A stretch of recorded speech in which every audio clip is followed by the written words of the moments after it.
Good evening, and I want to welcome you to the next episode of FieroCast. Today, we are talking with Onyx Tavares. We call him the Fiero Modeler. If you know Onyx on Facebook or through some of his other social media networks, you can see how detailed he is on making plastic model cars. He treats them as they are being produced and made off of an assembly line.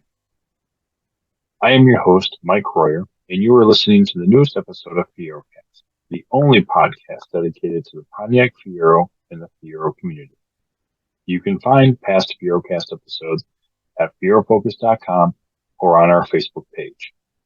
We'd like to thank our FieroCast supporters for this 2023 season: the Fiero Store, Rodney Dickman, Bonter Solutions, the Midwest Fiero Clubs, GoldenEye Graphic, the N.I.F.E store, and the Northern Illinois Fiero Enthusiasts.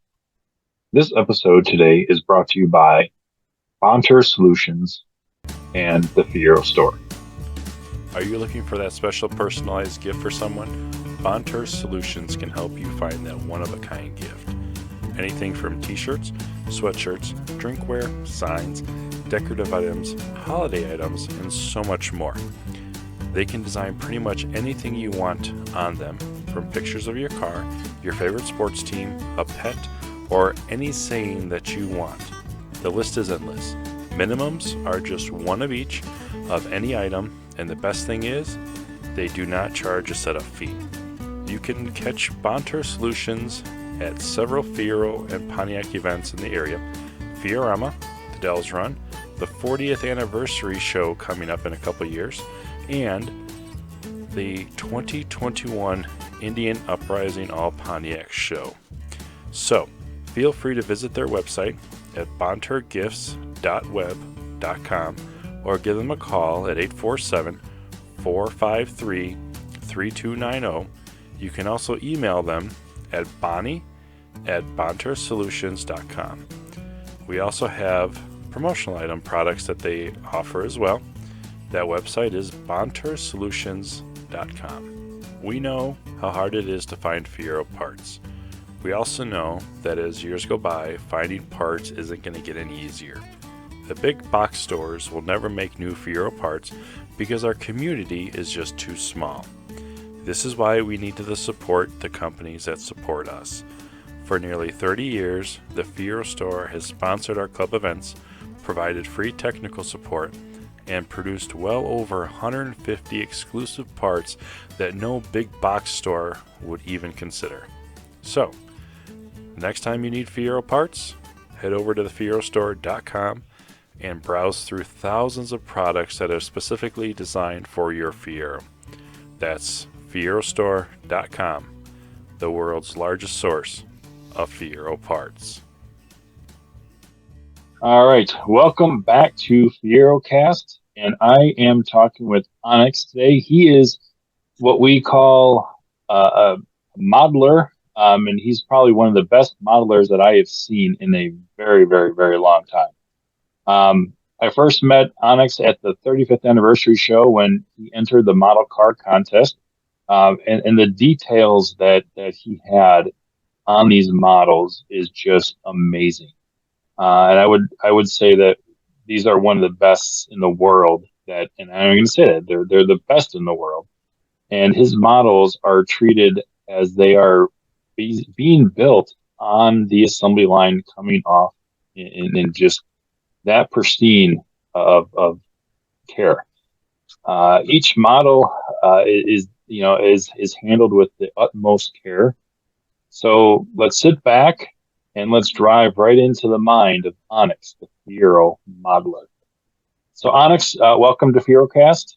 Before we get too deep into the model making, what do you do for a living besides making models?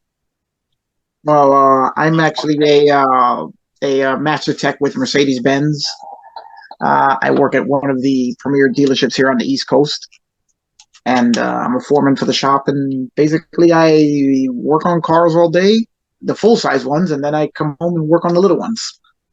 So you know firsthand what the detail is that goes into a very high end vehicle as well. So you know the details, and do you then put that care and detailship and craftsmanship into the models that you see in these high end cars?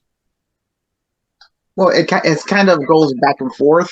Working on the models actually helps me in focusing on smaller, minute details that most people wouldn't even see or bother with, and that translates when I'm doing it on a smaller scale, like on the small scale models.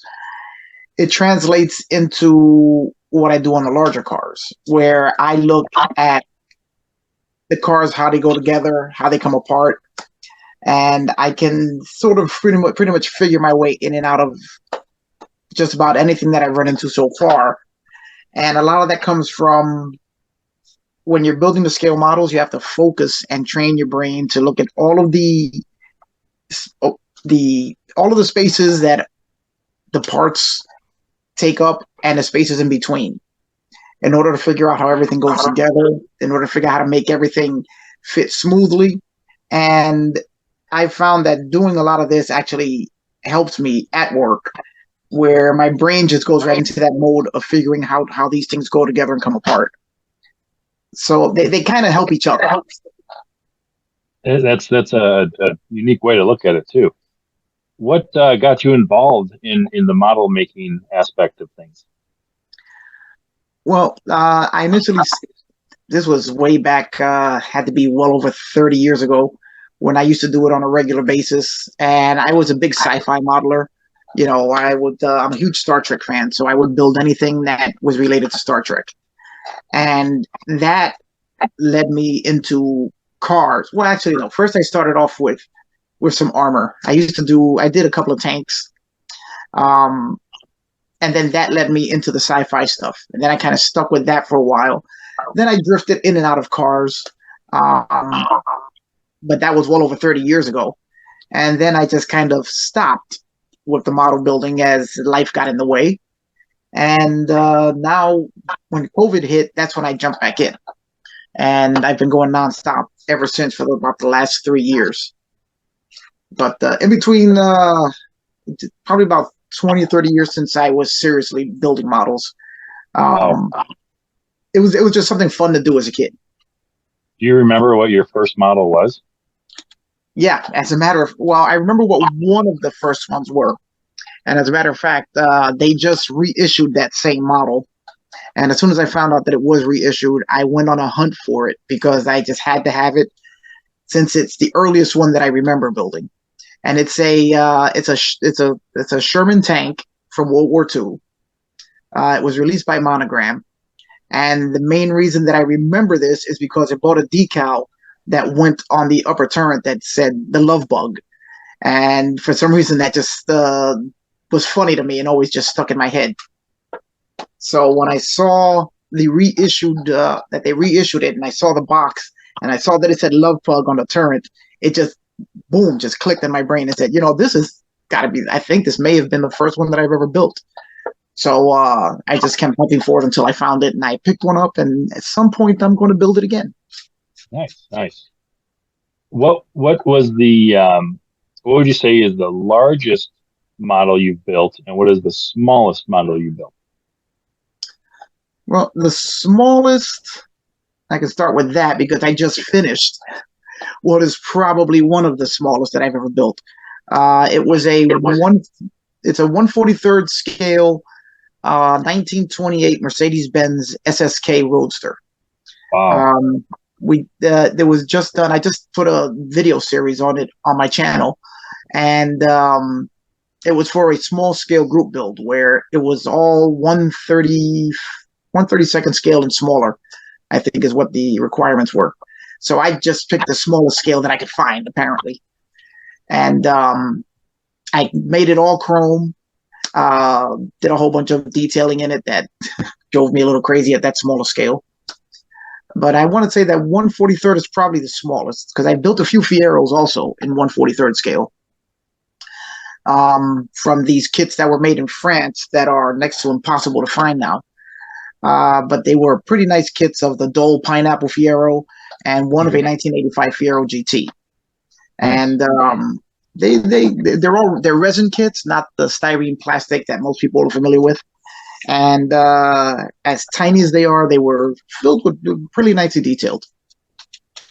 So you bring up the resin versus the plastic. What do you prefer? What holds up better? Well, I can say that the small 1/43rd scale Fieros were over 30 years old. And compared to some of the older styrene plastic kits that I have from the 80s, I think the styrene holds up better because the resin got very brittle. Because as I was building the 85 Fiero GT, as I was washing the parts before painting them, I dropped one, and the minute I dropped the body, the minute it hit, the roof just shattered into like a dozen pieces. And that's because the resin was so brittle after 3 decades stored in a box that the slightest little jar and it would shatter. So I had to actually rebuild the entire roof of the car. I gathered all the pieces together, fit them as good as I could together. Then there was a lot of body work, a lot of filler, and a lot of sanding to get the roof line to be exactly the way it was before I dropped it. So I would say that styrene is probably easier to deal with 30 years after than the resin is. The resin is also tends to be a little less forgiving than styrene, from what I've seen. So I would say that for me, I think I prefer styrene to resin. But resin does give you the opportunity for a lot of nice detailing. But the styrene, I think, is my favorite. Yeah. This is probably going to be one of the biggest questions that, if people, with the people that follow you on Facebook and they see, all the stuff that you do, why do you go into such detail when you're making the models? The paint detail, just all the work that goes into it. Well, for me, it's just fun. I like when I start a kit, my main goal is to get the most out of it that I can, so that when I'm done with it, the experience of the actual building of it just sticks with you. So that when it's over, you're pretty much done with it. But during the process is where you get all the enjoyment out of it, because you get to experience all the different processes. You get to make things up as you go along. You get to either re-engineer certain things, because despite what it may seem like, a lot of these kits don't exactly go together the way you would like them to right out of the box.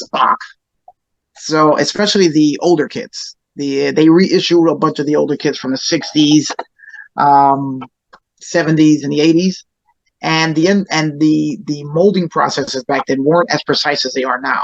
The technology wasn't as good as it is now to make the kits, so it involves a lot more work to get something to look the way you want. And also there's so much detail that you can put into a kit that, for me, enhances the build. Like the current one that I'm almost finished with now, which is for a member of the Fiero community. He requested a couple of custom items in the car, so that I put them all in there, and I'm detailing it out as much as I can. And just then I keep coming up with ideas as I'm building for things to add to it. And that, to me, is where most of the fun in model building comes from, where I generally don't build them straight out of the box without any modifications, because the modifications to me are the main reason for doing it. You can personalize each build so that there's only going to be one like that one in the entire world. And that is where most of the fun comes in it for me. If it was just building them straight out of the box, I don't know if I would enjoy it as much as I do when I just change things and personalize them. So I guess that's why. So kind of jumping around here a little bit. So the Fiero models, from what I can remember, there was probably a good dozen that were made in the 80s. If you look at those, and if they were to remake those now. The technology to remake them now would be 10 times better than what the ones came out of the box back in the 80s. For some of the prep, and for me, when I would work on models, I haven't worked on one in a long time, but whenever you're popping them off the rack, you always have those nubs. Yeah. Are those still around on the newer ones that are releasing? And with those, do you sand each and every one of those nubs down on every part that you pop off? Yep. That's part of the prepping process before you start assembly and painting. It's not something you necessarily, if you just want to build something and put it together quickly, you don't necessarily have to do that. But if you want something that looks as real as possible, what you want to do is you want to get rid of the nub marks. Building today, there are a lot of tools that are available now that weren't available back in the, let's say, the 80s when the Fiero kits were made. There were actually 6 different versions of the styrene Fiero kits, one by Monogram, the rest by MPC. And basically, they're basically assembly is very similar. Styrene kits, you cut them off the screws. Then you're going to have to sand down all the nub marks. Then you're going to have to go over the bodies. And we have what we call mold lines, which when they make the kits, when they use the mold the styrene into the shape of the cars, you have mold lines where the molds that they use to make the shapes come together. It's like 2 halves of a mold come together. They inject the plastic into it, and inside those molds are all the shapes for the car. Now, when you separate the molds, you're going to have mold lines that go across almost every single part in the kit. Now, those all have to be sanded down. They have to be smoothed out, sanded down. Then you have to prime over everything to make sure that none of them show. And if they do, then you have to start over again and sand down and prime again. Now, this should be done depending on how much you want to put into it. Gets done to every single part of the kit. You may have some kits that have like 30 or 40 parts. You may have some kits that have a couple of 100 parts. And to do each and every single one does take quite a bit of time and quite a bit of effort to get to everything. And then you have to recheck it to make sure you didn't miss anything. That's generally one of the reasons why when I do a build for someone, I tell them, don't be in a hurry. Because I go over each and every piece or each and every sub-assembly of the kit I treat as a separate model kit, so that each and every part gets the same attention to detail, the same preparation as the entire kit in general. For example, if I'm doing the engine, I'm going to build the engine as if the engine is the entire kit of the car, which means that every part gets prepped, every part gets painted, every part gets assembled and detailed as if that is the final display piece, even though you may not see half of it once the kit is assembled. And then I treat every sub-assembly, which would be the chassis, the interior, the engine compartment, and the body, as each one is an individual kit, which means that each one gets the same attention to detail as the overall kit would get, even if you can't see half of the parts. Like the Fiero that I'm working on now, a lot of the stuff that I put into it, you'll probably never see if it's displayed on your shelf. And wow. It's, a lot of people say, why do it? And I go, well, because it's there to be done. I mean, why wouldn't you? It's just fun to do. So over the last, like you said, 20, 30 years, how many models would you say you have completed? And do you still have them, and are they displayed in a showroom, like a car showroom? Well, yeah, and I don't have a lot of them left. I do have, I want to say, probably somewhere around maybe 10 to 12 left from when I was a kid. I have them actually on display in my garage. Some of them are still completely intact, some not so much. I actually have a Porsche 959, which didn't survive all in one piece and is now part of a garage display in a display cabinet in my basement, where it's in pieces, and I built a small display of a garage where I have the techs in there. They're working on the cars, and there's all sorts of tools and everything all over the place that I had to build and paint. So the Porsche is now part of that display, as if it's getting worked on, which is one of the ways that I just repurposed some of the older models that I have. The rest are just on display in my garage. Do you notice that over time, what tends to kind of give way first, the glue or just the overall plastic itself? Well, the plastic holds up very well because plastic doesn't degrade in a short. Actually, the plastics will outlive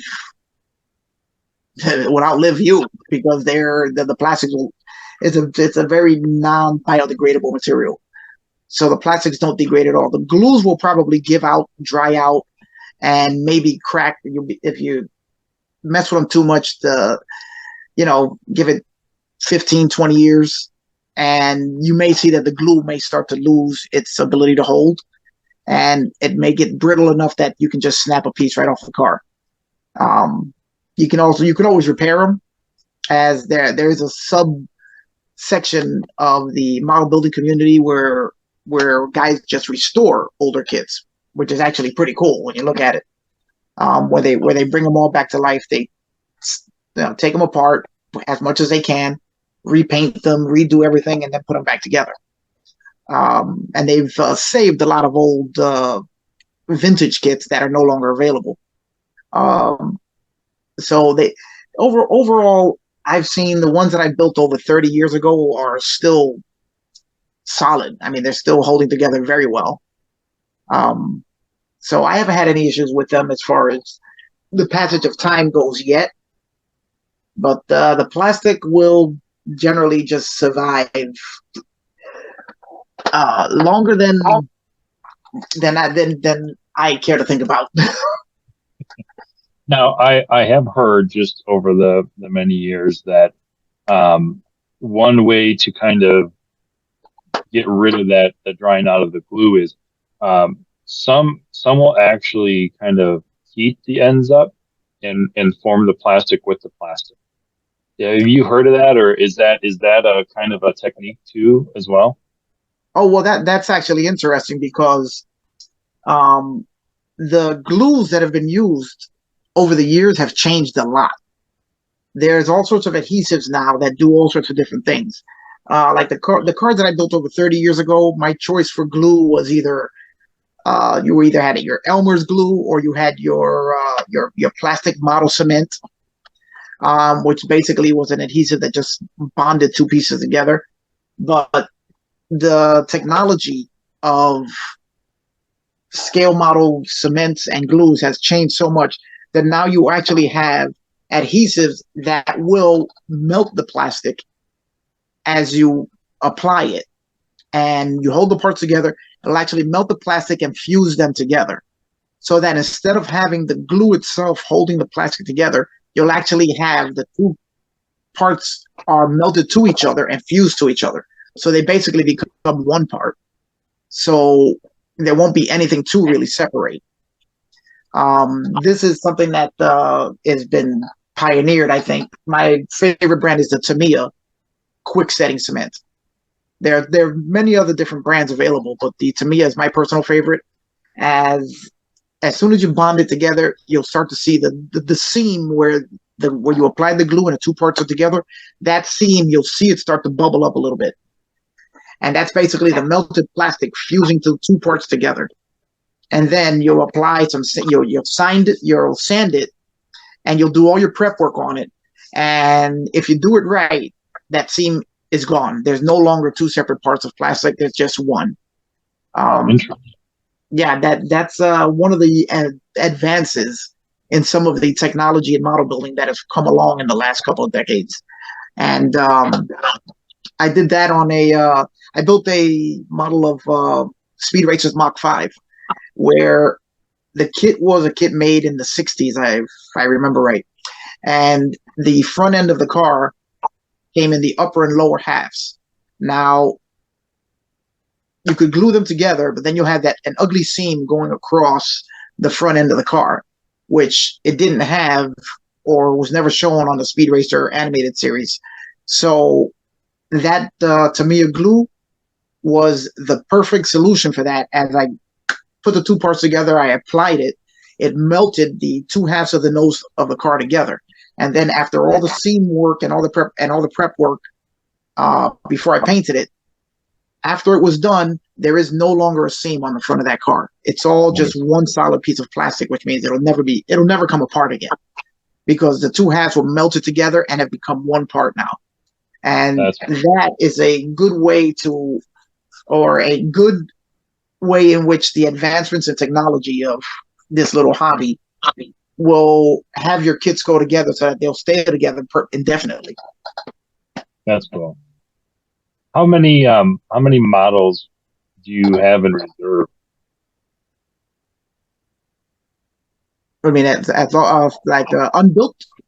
Unbuilt, yes. Sorry, in reserve, unbuilt, and yeah, I'm assuming you're still collecting them as you go, so that's going to be endless. Yeah. Wow, I've never counted them.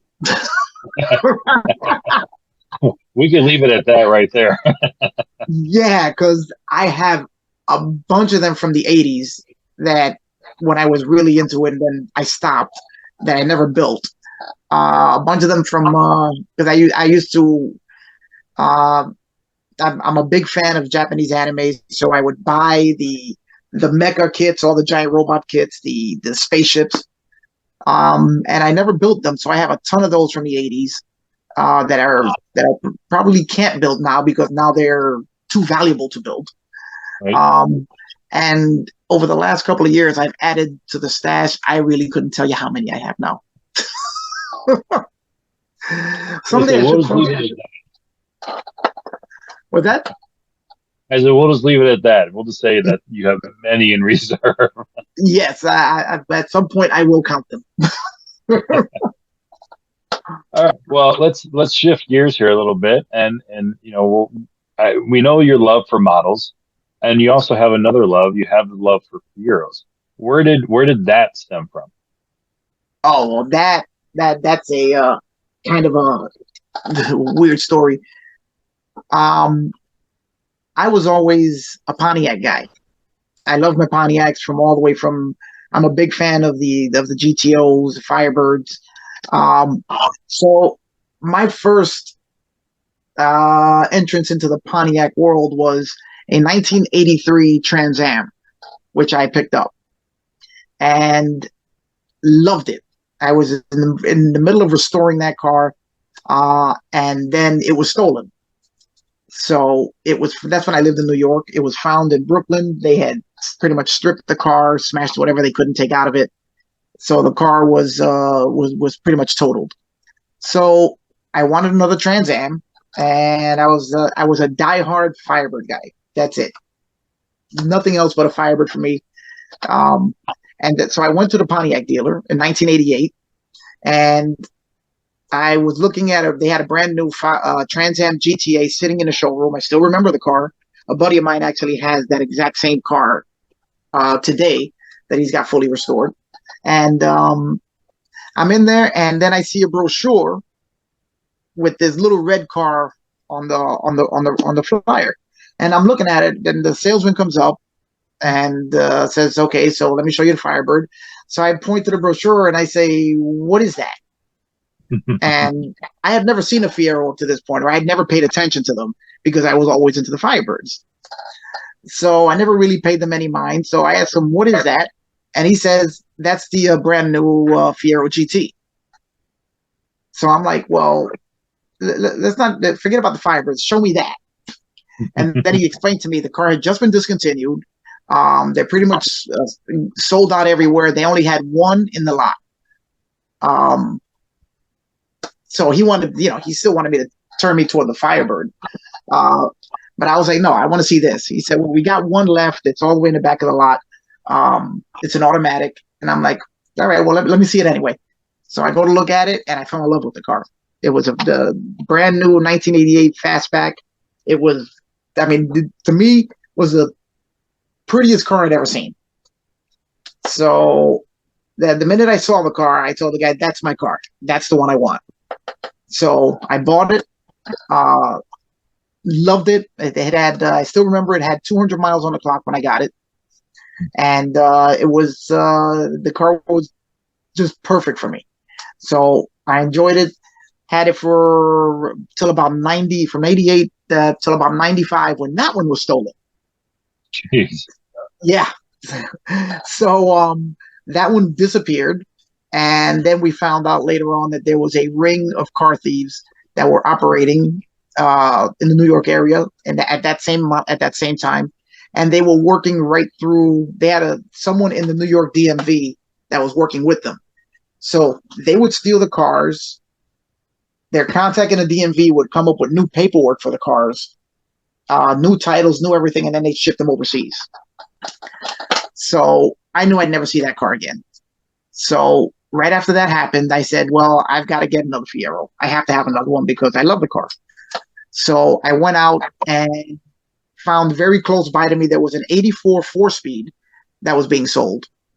So it was going with a very low price. So I said, okay, let me grab that, and I'll just drive that for a little bit.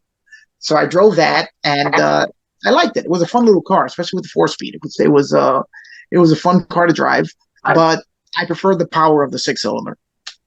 So shortly after that, I started looking again, and I found an 88 Formula that was being sold, and I picked that one up, and that was in 1996, I want to say. And was it probably about 1996? And that car I still have to this day. And I've added to the number of cars I picked up. In 2008, I picked up a 1988 CJB T-Top. I'd always wanted a T-Top car. This was the only one I could find at the time. So I jumped right on it and picked that one up. So right now I have the 88 Formula and the 88 T-Top car. And so I haven't been without a Fiero. I've had a Fiero steady from 1988 till today. Wow. And I'm still not tired of them. I mean, I love the cars. I just hop in it and drive it, and I just enjoy every second that I'm behind the wheel on the car. Which I can't do. No, go ahead. I was going to say, and I would assume that the detail that you put in the models is the exact same detail and caring and stuff you put into your Fieros. Yeah. I pretty much everything. Like one thing is like everybody I know thought I was crazy. I had a small problem with the car, so I yanked the engine. And I went inside and I cleaned every part of that engine compartment, powder coated everything, repainted whatever needed to be repainted, replaced whatever needed to be replaced. So the entire rear of the car is brand new. And it was only because I had a small problem. I figured, well, now I have a reason to rip this thing apart and detail out every single part of this car. So I pretty much rebuilt the entire rear, and the front of the car I'm planning on redoing hopefully this spring, where I want to rebuild the whole front suspension because it's still running on the original everything in the front. And it's held together pretty well. But it's time that it needs to have all the rubber bushings replaced and a couple of the lines. Just rubber does have an expiration date, so no matter how well you treat the car, the rubber components are going to give out on you at some point.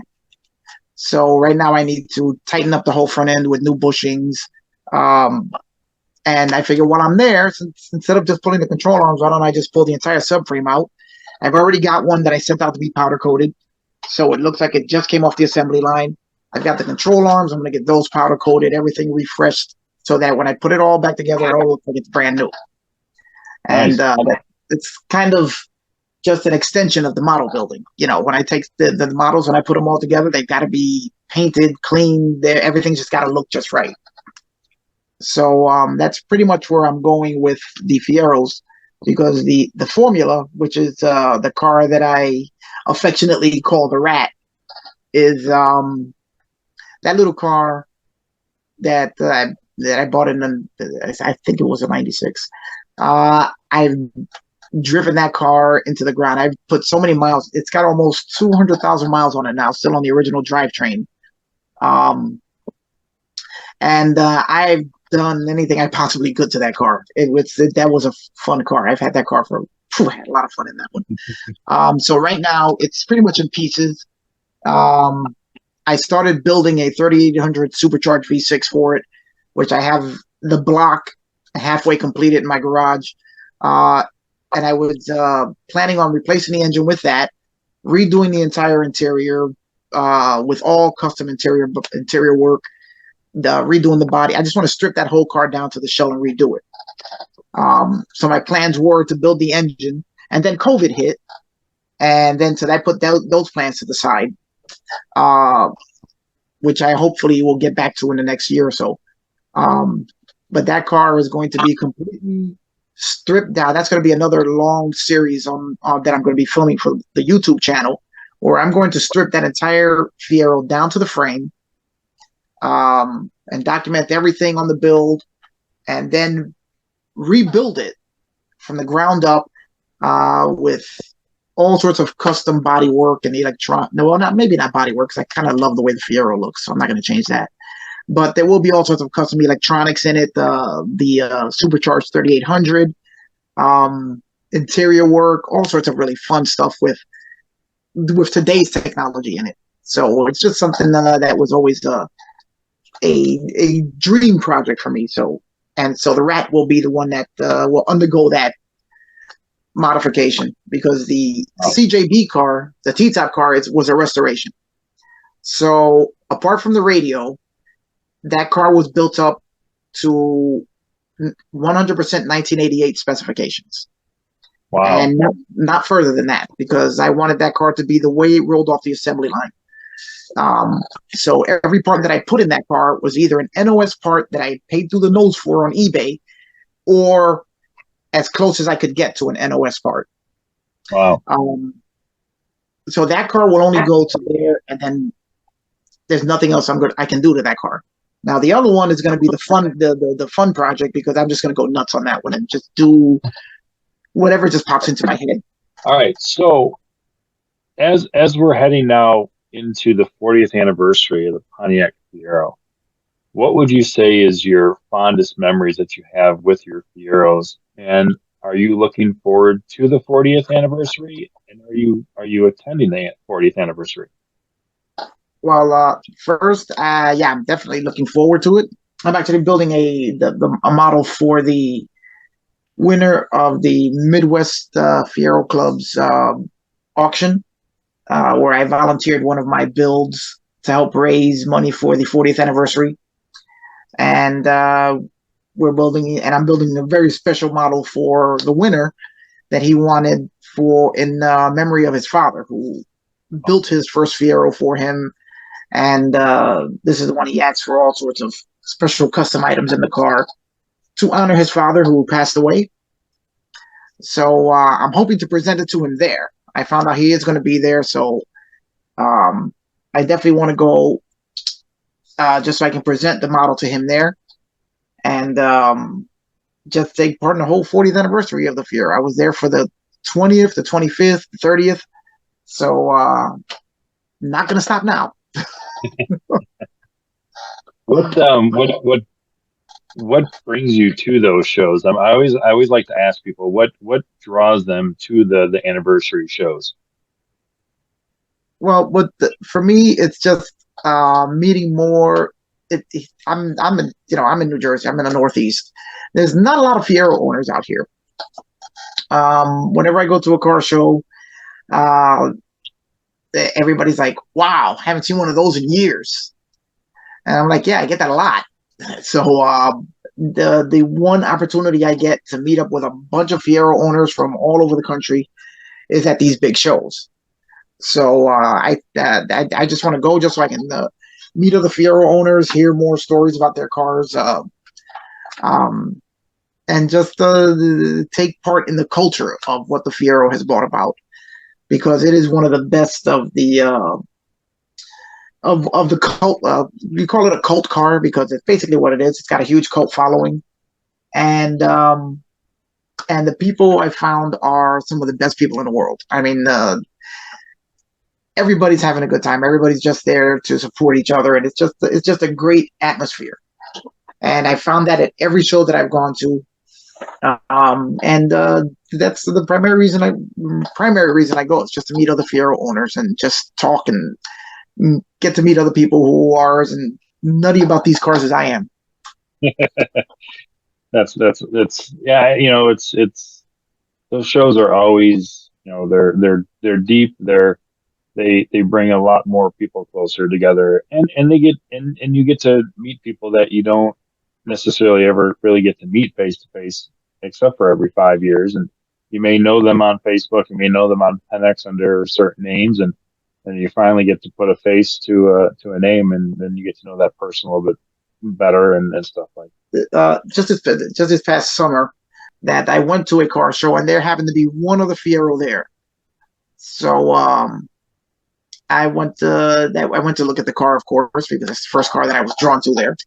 And it's a young kid. He comes up to me and goes, "Are you Onyx?" I'm like, "Oh, well, yeah. Do I know you?" And he's like, "Yeah, I know you. You're on this and you're on that." I'm like, "What?"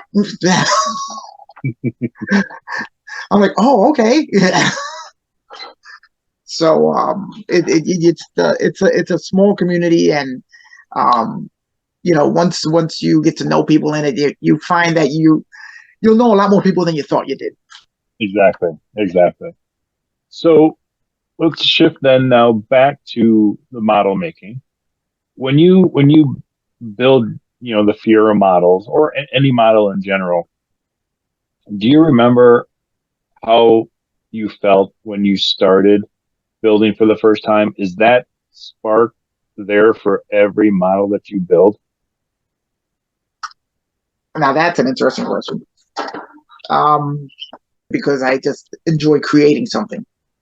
I was an art student way back when, and this is like a creative outlet for me, which is one of the reasons that I guess, working on cars is also sort of a creative outlet, as you can build something, put it together, and just have it have it work, create something new out of it. And that's kind of the feelings I get every time I build one of the models, which is probably one of the reasons why I like to inject so many details into them and build them in a way that makes them unique. Because it's almost like, it is basically kind of like artwork. You're creating a new art piece, and each one is different from every other one.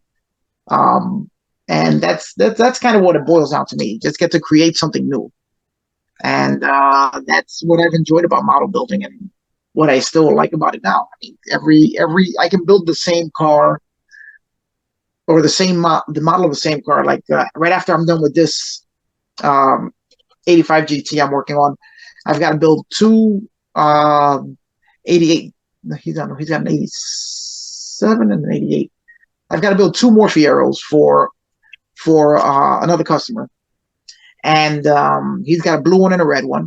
Now, you can build them right out of the box, and the process is the same for assembling each one and painting it different, something new. So that's why I ask for details on the cars, and I try to match them to the owners. So it is basically like you're creating another work of art. That's how I look at it with basically everything that I do, as far as either working on the cars or working on the models. Like for instance, I have my daily driver is a beat up old Oldsmobile Intrigue. It developed a coolant leak last year, so I had to repair the coolant leak, which I don't know how familiar you are with that 3.5 liter V6, but it's got one of the most horrendous coolant crossover pipes that you have to change the seals on. So I took the whole thing apart, pulled everything out, and as I'm thinking about putting it back together, It's like, well, I could just slap it back together. It's got 23 years of grime and road dirt and stuff on it. Or I can clean everything, repaint everything, and basically make a project out of it as a part of to just making a simple repair. So, of course, I chose the most difficult thing possible, and I made a whole project out of it, where I repainted all the brackets, I repainted the crossover pipe, I cleaned off every nut and bolt, polished them all out, and when it all went back together, it looked like it was brand new. And that's just part of the creative process. It makes it more interesting for me, so Right. I don't get bored with a simple repair, and it actually makes it fun for me. So that's basically what it comes down to. Just an artistic expression. Nice. Yeah, and in graphic designers could probably say the same thing, that every project that they work on, you add your own uniqueness to it, and every project is different. Every project has its own uniqueness to it, and and just like the one you're working on, and if somebody wants something custom, or if you want something custom on it, you're at your own mind to put that customization to it. Yeah. Do you remember how many Fiero models you've built over the years? I know it's a little bit more prominent now because of that auction. So it's in the forefront of everybody's mind too. But this isn't your first one. It's not going to be your last one. So how many would you say overall you've done? Well, if we count all the different scales, I've got 1, 2, 3, 4, 5, 6, 7. The cutaway, that's 8.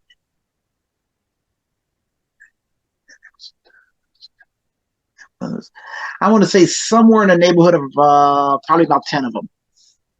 No, that's not bad. That's a good chunk.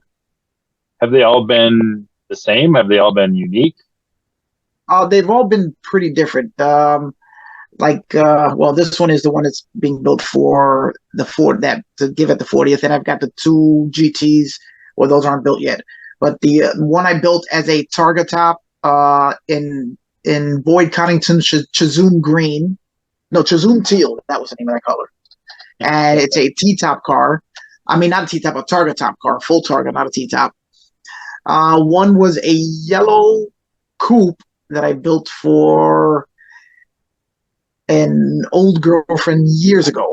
She wanted a yellow one, so I built that one. Then there's the cutaway version, which I have here, that's one that I started like 30 years ago, and I just finished last year, I think it was.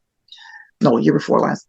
Then there are the 2 1/43rd scale cars, and each one of them has added details. Those are the 2 resin kits, which are really interesting. So each one has something unique or different added to it. So neither one of them is exactly like the other. So, yeah, I mean, the detail that you put on these things, the gauges, the engine, the interior, exterior, undercarriage, it's just me. It's freaking amazing on the detail that goes into these. When it comes to your technique on the painting and the details, and even like, okay, you even go as far as making sure that the Fieros have proper alignment. Oh yeah. How, from the start to finish, how much time goes into one model, would you say, from doing all those details, doing the painting, the sanding, the prep, the alignments and all that stuff? Well, let me see. I would say that on average, like the one I'm currently working on, that's definitely not the average of what I build, because that one has all sorts of stuff in it that was custom made just for the customer. But on average, one that I would do, I would say they can take anywhere from 1 to 6 months. Wow. Depending on how much I'm putting into it. Well, just for example, I built a buddy of mine has a 1968 Corvair. pristine, beautiful Corvair, and he recently just got a Fiero. I built a model of his car, and I spent that one probably took me in the neighborhood of about 8 months to complete because I needed to find the right color to match. His car has I think he said it's a 1 year only paint color. And I needed to match that color as close as I could. And that alone took me 3 attempts at painting the body to get the color right. And then I had to do his interior. He had a whole bunch of Corvair aftermarket stuff in it that's made specifically for the Corvair. So I had to replicate that stuff. And also he has an automatic, which the kit only comes as a manual. So I had to build an automatic shifter that's on that Corvair is on the dash, not on the floor. And then also his license plate, some decals he had, a window sticker that he had from the original car. I had to replicate all of that in a tiny scale. And that one also, I also had to put aftermarket wheels on that one because he had wire wheels. So I had to find some wire wheels. That was a whole nother project. But that one, I gotta say, it probably took me in the neighborhood of about 8 months. Wow. So because when you no, go ahead. So when you say you had to find that right paint and stuff like that, do you just and correct me if I'm getting out of place here, but do you go to a model store and get that, or do you actually go to an actual automotive paint supplier to get the actual correct colors used for those vehicles? Oh, well, that's it. Well, that's where it gets really interesting.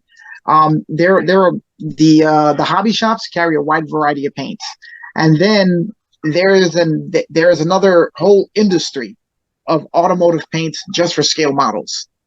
Oh wow! And yes, it's huge. There are so many different suppliers from all over the world, different paints and different colors, and then it becomes a point of finding. If you can't mix the color yourself, like his color it's a metallic, it's called grotto blue. And it's a metallic, almost like a sky blue mixed with a little turquoise. It's a really unique color. And it was only used by General Motors on a few models on the Corvair only for that 1 year that he has. So I tried to come up with the color myself. I couldn't get the shade exactly right, which is why I had to paint the car like 3 times. And then I started doing some searching online, and I found a scale model company that reproduces colors from the 1960s from American cars, Ford, GM, and Chrysler. And they had grotto blue. So I had to mail away for it, got a few bottles of it, brought it down, painted the car up. And when I presented it to him, we were at a car show, and I presented it to him at a car show. He put it on top of his car, and the colors were an exact match. I mean, it was fantastic. I was worried that it wouldn't match perfectly, but it was an exact match for his car, and he loved it. I mean, all the searching and repainting and all the work that went into that, getting the color just right on that body was worth it for that one moment when he put it right on the hood of his car and he looked at it. He was like, wow. I mean, this is amazing. And that made all the craziness to get that car right. And that was just one of the things that I had to do to get that car right. That model was actually a hybrid of 2 different kits because his model year also had a different interior. So I actually had to go out and find another kit that was of his model year, combine the 2. If that car was a major project to get that car just right. But it was all worth it when I gave it to him. He looked at it and he was like blown away by it, by all the details that match his car. That's awesome. And he loved it. The only thing he said was that my car was a little, I lowered it a little bit better because I thought it'd look a little more, look a little nicer, lowered down a little more than the stock height. So it's a little lower than his. And he said he liked it so much he'd like to lower his real car to match the model now. That's awesome. That is awesome. And I mean, just seeing people's reactions and, and I mean, that has to get at you too. I mean, it's just, just the quality that you do, and then present it and stuff like that. It's like how can one not get emotional when they see and they're holding a little miniature of their car? I mean, that's awesome. That is really awesome. Yeah, he loved it. It was worth all the effort for me. Just to see the look on his face. So when you dabbled with certain modifications to the models, and you said you had to combine two models to make the one. Has anybody ever asked, or have you ever done like a V8 swap to any of your model cars, or any like body modifications that you're adding to that, even though it's not stock from the box?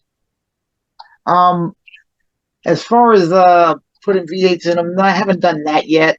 Although I have been toying with the idea of putting a supercharged 3800 in the back of a Fiero kit. The furthest I've ever gone is I was just goofing around one day. I have a model of I have an old model of a Ferrari 246 Dino, and it's an old model. This is one of my old ones, which was smashed into 100 pieces. I had the body, and I use it for testing purposes, testing colors.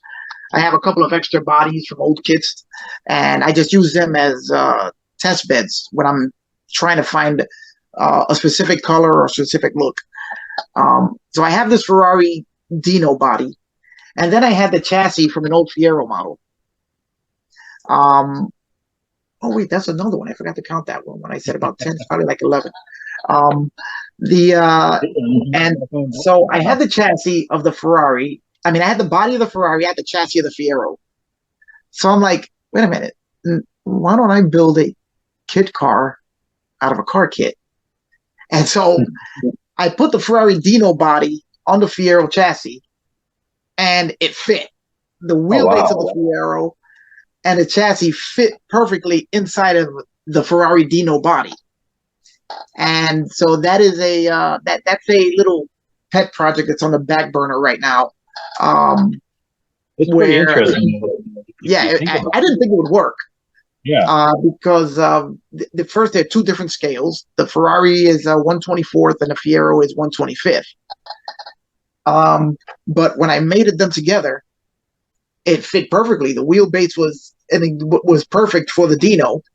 The chassis was wide enough to just so that the body fit on it perfectly. Next, I'm gonna at some point play with some interior stuff and see if I can actually build.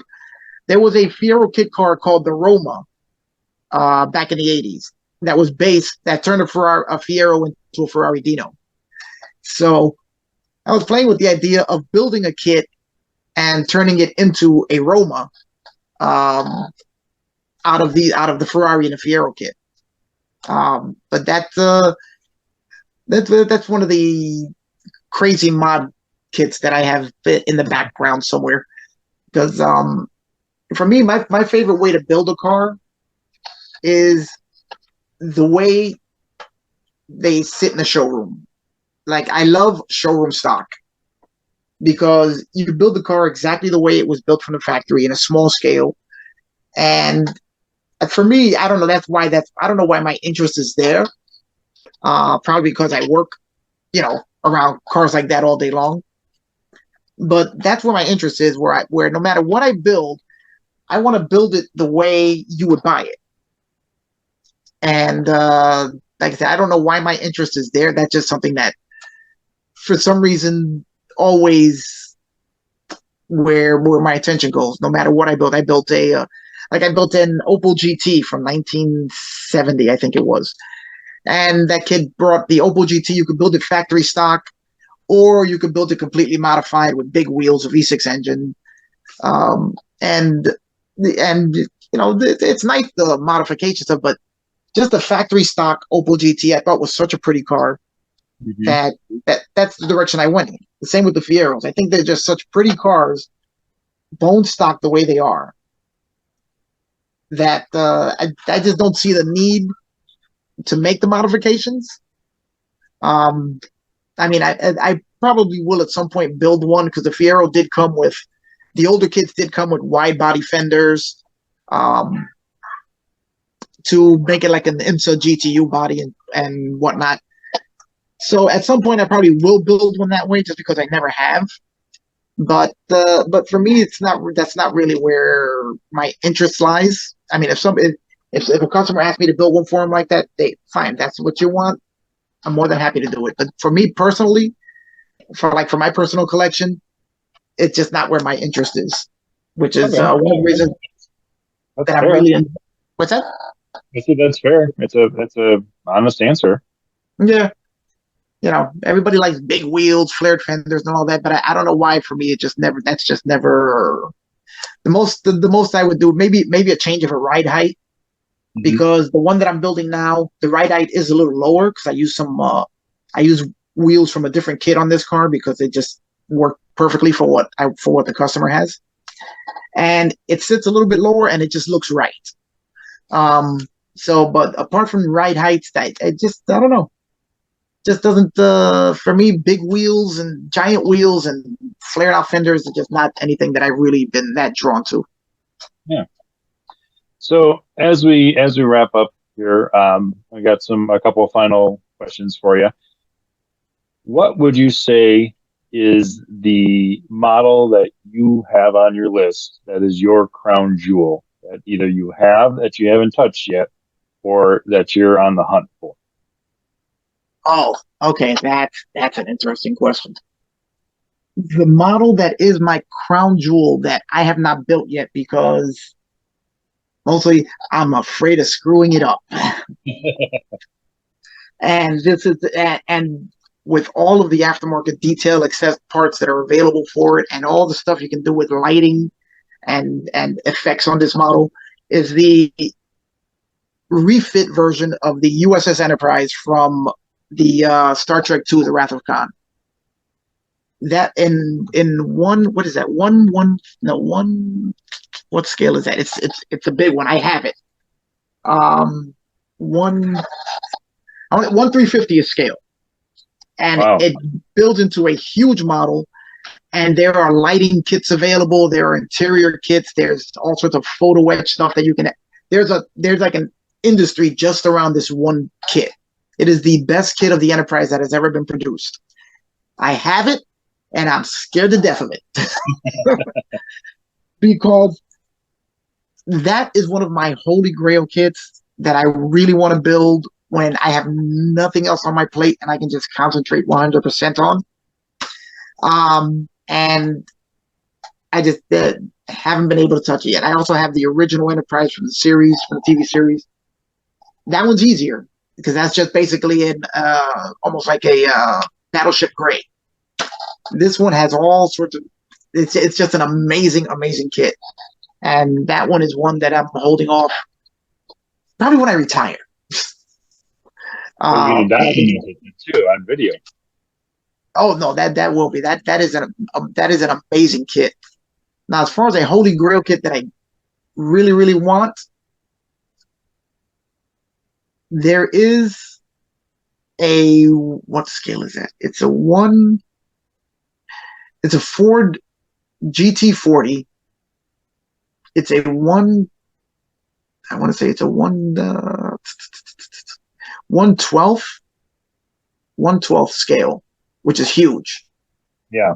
It's made by a company called Ming, out of Asia. I'm not sure if they're from Malaysia or from Hong Kong. Might be Hong Kong. And it is the most amazing kit of the Ford GT40 that I have ever seen.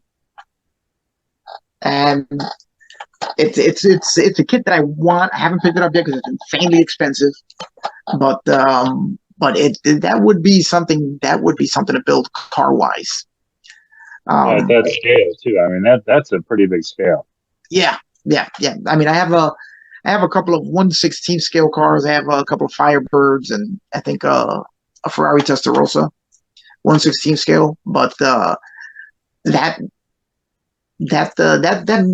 Ford GT40, from what I've read, is an amazing build. I mean, that's just an amazing experience for anybody who's a scale modeler.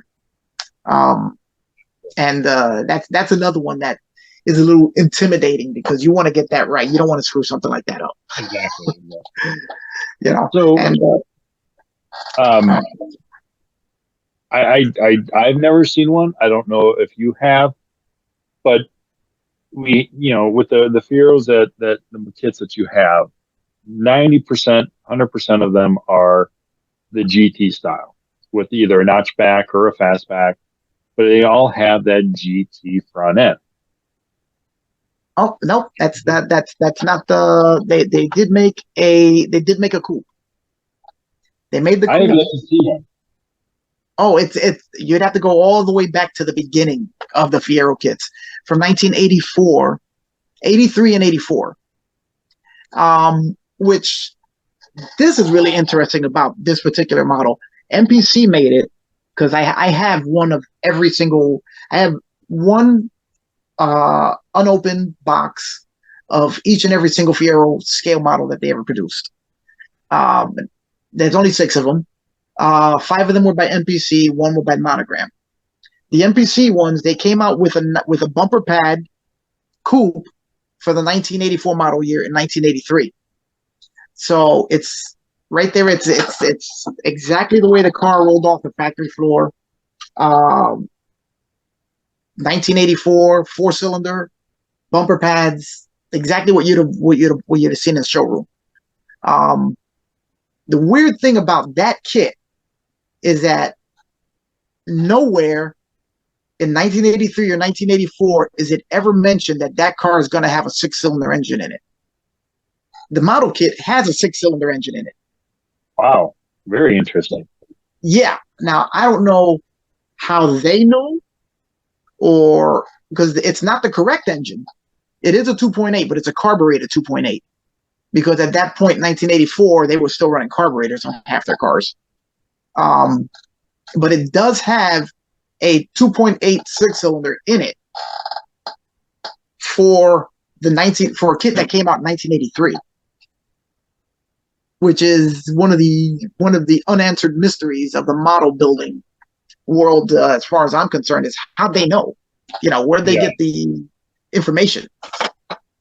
Is that one that you would even attempt to build, or would you just leave that in the box and just say, "Oh no, I'm going to build that at some point." I have multiples of them. Oh wow! I've been collecting them for years. The 1985 GT from Monogram, the one that I'm building now, I have a ton of those. So those are going to be, those down the line will be for different versions of the car. Like I plan to build an Indy, which is one of my dream cars, is to own an Indy. Never even gotten close to one, but I would love to at some point own an Indy. So I will be building one as a full-on Indy, which I know I'm going to have to scratch build the Super Duty engine, because I don't know why I want to put that in there. I mean, I could just do the regular 4-cylinder, but just for the fact to have a full-blown Indy, in the collection of models would be very cool for me. Yeah, I would say so. And the body's correct. It's just the details that would have to be, all the details would have to be changed as far as the engine, because that model never came with a 4-cylinder engine. So I'd pretty much be building one from scratch, which would be fun. Very cool. Well, again, thank you for joining me tonight. I've learned a lot. You have an awesome hobby, and the details and everything that you put into it, I mean, is awesome. And I thank you for sharing that with me and FieroCast and the Fiero community. I mean, just I think there was a lot of questions on when the auction for the Fiero model started, was like, how is somebody going to do this for this? And I think once they started seeing some of the work, once Jason started posting some of those sneak peek pictures, it got to people, and there was like, wow, this is not just I'm going to snap this together real quick. This is a full blown work of art. I mean, that's awesome. Well, I know when Jen asked me, if I'd like to take part in this. I was like, yeah, but if I'm going to do it, I'm going to do it all the way. That's why I made a full video build series on the car, because I want the name is Greg Peters, who's getting this car, and I want Greg to see the entire process from beginning to end. Yeah. I told her that would be part of what I'm going to include in the build, so that he could see it all. This is for his father. He wants it all dedicated to him. And I'm like, well, you know what? Then we're just going to go all the way and just include him in the entire process. Step by step, everything that I do to the car, so that he can see it from beginning to end.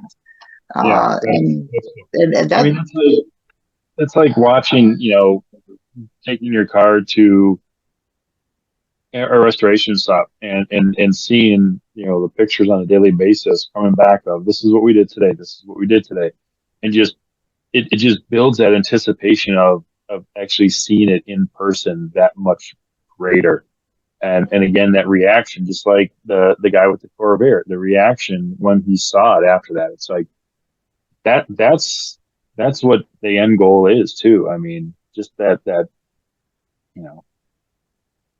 positiveness when you see it.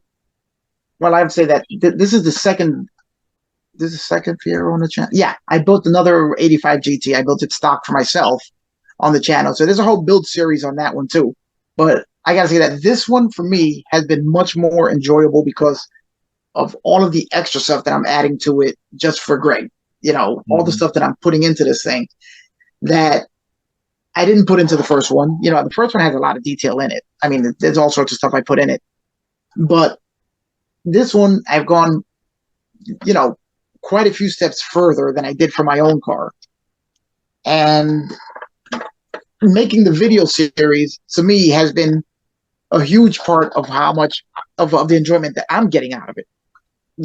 I'm doing it for him, but I'm enjoying doing all of this and adding the details and making a build series.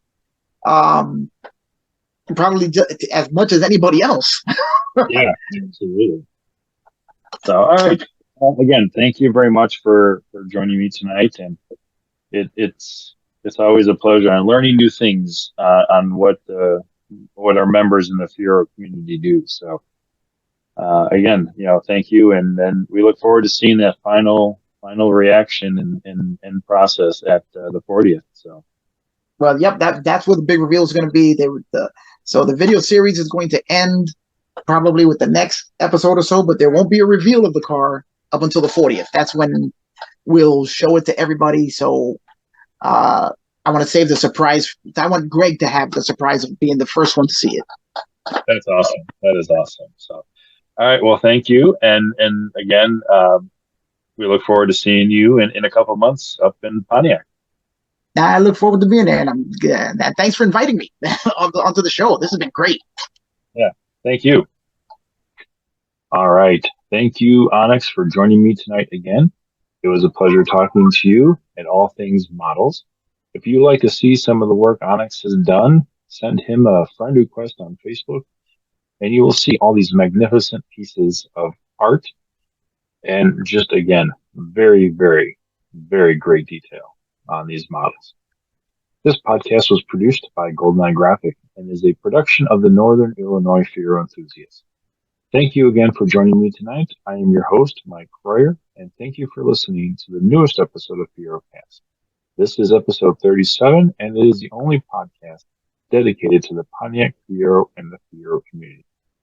If you would like more information or have ideas on future FieroCast, you can email me at mkroyer@fierofocus.com. Remember to keep Fieroing, and good night, Fiero owners, wherever you are.